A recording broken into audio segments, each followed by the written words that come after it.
আজ দেখাবো কয়েক মিনিটের মধ্যে ফুটন্ত গরম জল দিয়ে ব্রেকফাস্ট। এই জন্য সর্বপ্রথম 250 গ্রাম ময়দা নিয়েছি 1 চামচের ইস্ট। ভালো করে নুন আর জল দিয়ে ডোটিকে ভালো করে মাখিয়ে নেব। মাখানো হয়ে গেছে, এর ওপর থেকে কাঁচা সর্ষের তেল দিয়ে খানিকক্ষণ জন্য রেখে দেব। রাখা হয়ে গেলে ময়দার ওপরের অংশটা খুব নরম হয়ে যাবে। তার মধ্যে আমি একটা আলুর পুর তৈরি করে নেব।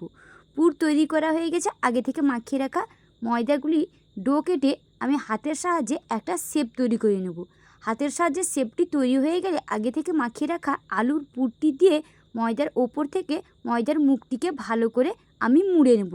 মুড়া হয়ে গেলে একইভাবে আমি একটা প্রসেসের মতন সবগুলি তৈরি করে নিয়েছি।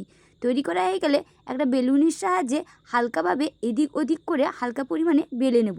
চারটি একইভাবেই তৈরি করে নেব। এরপর গ্যাসের মধ্যে একটি ননস্টিকের কড়াইতে বেশ খানিকটা গরম জল তৈরি করে ওপর থেকে সেই ডোগুলিকে দিয়ে দিয়েছি। এরপর 5 মিনিটের পরে দেখুন কতটা নরম হয়েছে।